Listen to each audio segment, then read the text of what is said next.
ಎಲ್ರಿಗೂ ನಮಸ್ಕಾರ. ಇವತ್ತು ನಾವು ತಿಳ್ಕೊಳ್ಳುವಂಥ ವಿಷಯ ಒಂದು ಹಾಡಿನ ಸಾಹಿತ್ಯದ ಬಗ್ಗೆ ಮತ್ತು ಅದನ್ನು ಬರೆದಿರೋರ ಬಗ್ಗೆ. ಎಕ್ಕ ಚಿತ್ರದ ಬ್ಯಾಂಗಲ್ ಬಂಗಾರಿ ಹಾಡು ಯಾರು ತಾನೇ ಕೇಳಿಲ್ಲ ಹೇಳಿ. ಚಿಕ್ಕ ಮಕ್ಕಳಿಂದ ಹಿಡಿದು ದೊಡ್ಡೋರ್ವರೆಗೂ ಕೇಳಿದ್ದೀರ. ಆದರೆ ಈ ಹಾಡಿಗೆ ಸಾಹಿತ್ಯ ಬರೆದಿರೋದು ಯಾರು? ರೀಲ್ಸ್ ಮಾಡಿದವರು ಎಷ್ಟೋ ಜನ, ಡ್ಯಾನ್ಸ್ ಮಾಡಿದವರು ಎಷ್ಟೋ ಜನ, ಈ ಹಾಡನ್ನು ಹಾಡಿರೋರು ಎಷ್ಟೋ ಜನ. ಆದರೆ ಎಲ್ರಿಗೂ ಕೂಡ ಇದರ ಸಾಹಿತಿ ಯಾರು ಅಂತ ಗೊತ್ತಿಲ್ಲ. ಆ ಪದಗಳ ಜೋಡಣೆ ಮನಸ್ಸಲ್ಲಿ ಉಳಿಯೋ ಹಾಗೆ ಬರೆದಿದ್ದಾರೆ. ಅಂಥ ಸಾಹಿತಿ ಬಗ್ಗೆ ನಾವು ಇವತ್ತು ತಿಳ್ಕೊಳ್ಳುವಂಥ ಪ್ರಯತ್ನ ಮಾಡೋಣ. ಸಾಹಿತಿಗಳನ್ನ ಮುಂದೆ ತರೋಣ. ಇದಕ್ಕೆ ಹಾಡನ್ನು ಹಾಡಿರೋದು ಯಾರು ಅಂತ ನಿಮಗೆಲ್ಲರಿಗೂ ಗೊತ್ತಿರುತ್ತೆ. ಆಂಥೋನಿ ದಾಸನ್ ತುಂಬ ಚೆನ್ನಾಗಿ ಆಡ್ತಾರೆ. ಅವ್ರಿಗೆ ಒಳ್ಳೆಯದಾಗಲಿ. ಹಾಗೆ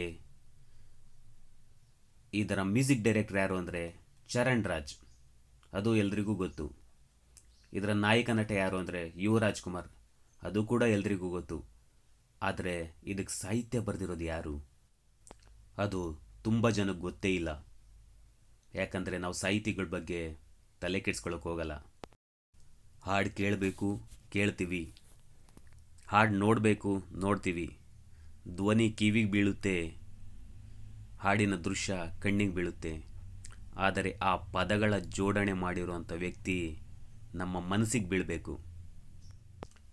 ಅಂತಹ ವ್ಯಕ್ತಿ ತೆರೆ ಹಿಂದೆ ಇರ್ತಾರೆ, ಯಾರ ಕಣ್ಣಿಗೂ ಕೂಡ ಕಾಣಲ್ಲ. ಈ ಹಾಡಿನ ಸಾಲುಗಳು ಹೇಗಿವೆ ನೋಡಿ.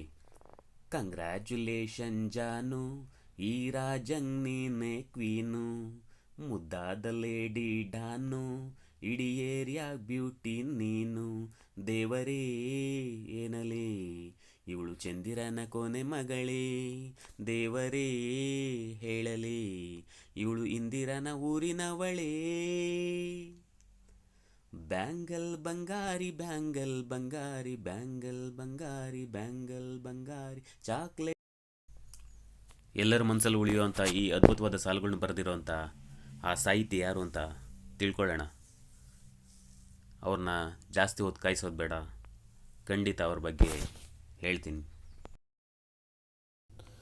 ಇವರೇ ನೋಡಿ ಆ ಹಾಡನ್ನು ರಚನೆ ಮಾಡಿದ್ದು, ಪದಗಳನ್ನು ಜೋಡಿಸಿದ್ದು, ಎಲ್ಲರ ಮನಸ್ಸಲ್ಲೂ ಉಳಿಯೋ ಹಾಗೆ ಮಾಡಿದಂಥ ನಾಗಾರ್ಜುನ್ ಶರ್ಮಾ. ಇವರು ತುಂಬ ಅದ್ಭುತವಾದ ಸಾಹಿತಿ. ಕನ್ನಡ ಚಿತ್ರರಂಗದ ಅತ್ಯದ್ಭುತ ಸಾಹಿತಿಗಳಲ್ಲಿ ಇವರು ಕೂಡ ಒಬ್ಬರು. ಇವರ ಈ ಹಾಡುಗಳು ಇನ್ನೂ ಹೆಚ್ಚೆಚ್ಚು ಬರಲಿ, ಇನ್ನೂ ಕನ್ನಡಿಗರ ಮನಸ್ಸಲ್ಲಿ ಉಳಿಯಲಿ ಅನ್ನೋದೇ ನಮ್ಮೆಲ್ಲರ ಆಸೆ, ಆಕಾಂಕ್ಷೆ.